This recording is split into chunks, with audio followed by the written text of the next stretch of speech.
खबर सामने आ रही है, एक बड़ा अपडेट कह लें। पटना से बड़ी खबर, पारस अस्पताल में फायरिंग मामला। फायरिंग में एक शख्स की हत्या हुई और हत्या के शूटर का सीसीटीवी वीडियो सामने आ चुका है। सुबह सुबह अस्पताल में फायरिंग हुई थी। पुलिस पूरे मामले की जांच में जुटी है।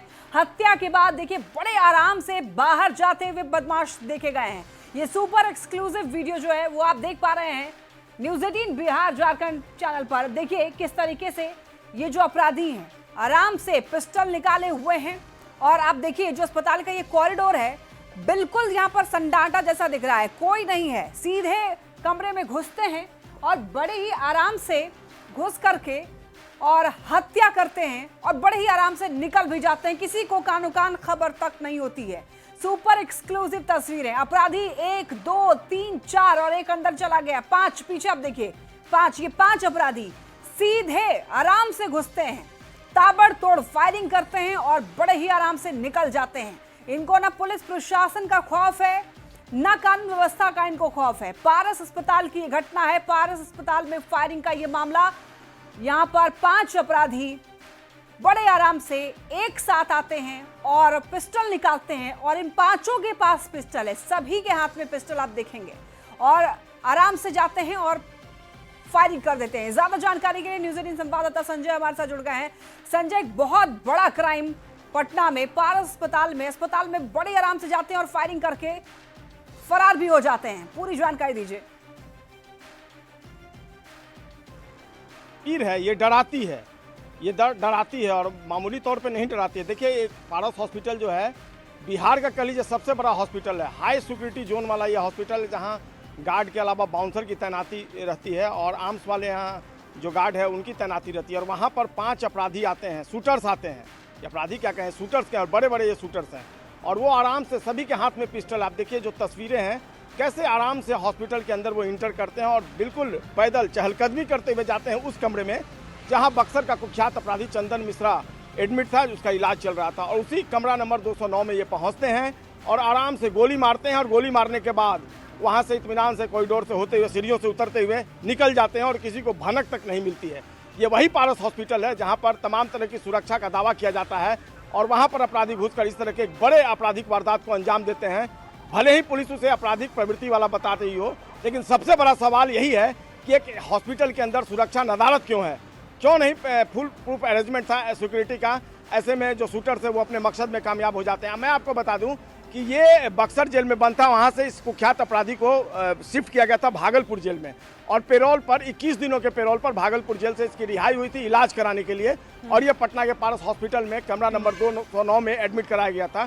पेरोल पे पुलिस, इसके साथ पुलिस भी होगी। वो पुलिसकर्मी कहाँ थे, एक बड़ा सवाल है। और अगर पुलिसकर्मी थे तो उनकी ड्यूटी कहाँ लगाई गई थी, पहले से रेकी की थी। जो तस्वीरें साफ तौर पर सामने आई है उससे साफ तौर पर ये पता चलता है कि रेकी की गई थी। अपराधियों को पता था कि 209 नंबर जो है उसमें चंदन मिश्रा जो है वो एडमिट है और उसका इलाज कराया जा रहा है। और बड़े इत्मीनान से अपराधी आते हैं और गोली मारकर चले जाते हैं, उसकी हत्या कर देते हैं। उसके बाद पटना पुलिस के अधिकारी पहुंचते हैं और अब वो कह रहे हैं कि जो शूटर्स हैं उनको आइडेंटिफाई कर लिया गया है। वो घटना को अंजाम देने के बाद बक्सर की तरफ भागे हैं। मैं आपको बता दूं कि इस जो ये हत्याकांड है इसमें पुरलिया जेल में एक बंद कुख्यात अपराधी की भी भूमिका सामने आ रही है और बताया जा रहा है कि ये शूटर्स उसी से रिलेटेड हो सकते हैं। हालांकि पुलिस की अभी छानबीन जो है इनिशियल स्टेज में चल रही है और देखना होगा छानबीन के बाद क्या कुछ बात निकलकर सामने आते हैं। लेकिन निश्चित तौर पर इस घटना ने लोगों की सुरक्षा पर एक बड़ा सवाल खड़ा कर दिया। बिल्कुल संजय, और ये जो टारगेटेड फायरिंग हुई है ये जाहिर तौर पर ये व्यक्तिगत मामला इनका रहा होगा, लेकिन क्या किसी इंसाइडर की मदद लेकर के ये लोग अंदर घुसे हॉस्पिटल में, क्या कोई जानकारी मिली है? देखिए निश्चित तौर पर ये कहीं ना कहीं इंटेलिजेंस का भी फेलियर है। आखिर पटना पुलिस का भी अपना इंटेलिजेंस विंग है, बिहार पुलिस का इंटेलिजेंस विंग है और एक कुख्यात अपराधी जिसको आप मानते हैं कि इसने दर्जनों हत्याकांड को अंजाम दिया है, खुद एसएसपी का बयान है कि कुख्यात अपराधी है। तो क्या पटना पुलिस को इस बात की सूचना नहीं थी? जो पुलिसकर्मी इसके साथ आए थे वो यहाँ पर जब वो रुका हुआ था तो क्या उन्होंने पटना पुलिस को इतला नहीं की थी? तमाम ऐसे सवाल हैं। हॉस्पिटल एडमिनिस्ट्रेशन जब वो यहाँ पर इलाज कराने आया था तो क्या उसने पटना पुलिस को अपने लेवल पर सूचना नहीं दी?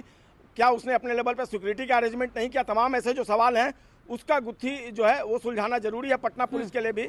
बहरहाल हॉस्पिटल प्रबंधन ने कहा है कि इस पूरे मामले की जांच की जा रही है कि किस लेवल पे लैप्सेज हुई है, और अगर लैप्सेज की बात आती है तो निश्चित तौर पर एक्शन लिया जाएगा उनके लेवल पर भी। लेकिन पटना पुलिस ने भी कहा है, एसएसपी ने कहा है कि हॉस्पिटल अरेंजमेंट क्या किसी की इसमें संलिप्तता है, किसी का कोनाइवेंस है, तमाम जो ऐसे इशूज हैं इस पर छानबीन चल रही है और छानबीन के बाद इस बारे में कुछ कहा जा सकता है। देखना होगा, जांच शुरू हो गई है, जांच के बाद क्या होगा। शूटर्स को पकड़ने के लिए पटना पुलिस की टीम भी निकल गई है और बक्सर पुलिस, भोजपुर पुलिस को भी अलर्ट किया गया है। हालांकि अभी तक कोई पकड़ा नहीं गया है। कब तक शूटर्स पकड़े जाते हैं, बड़ा चैलेंज है, बिग चैलेंज है पटना पुलिस के लिए भी।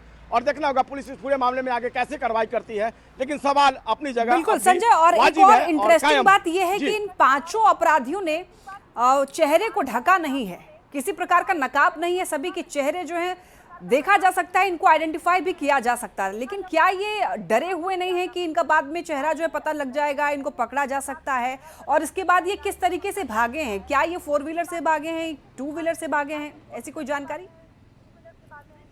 शायद मुश्किलें रही होंगी नकाब पहनकर अंदर जाने में। एक ये सवाल है कि नकाब पहन के अगर वो हॉस्पिटल के बाहर से अंदर घुसते तो शायद उन्हें मुश्किलें होती। वो बिल्कुल आम जनों की तरह हॉस्पिटल के अंदर इंटर करते हैं और उसके बाद वो पिस्टल लेते हैं सीढ़ियों के सहारे, उसके बाद भागते हैं।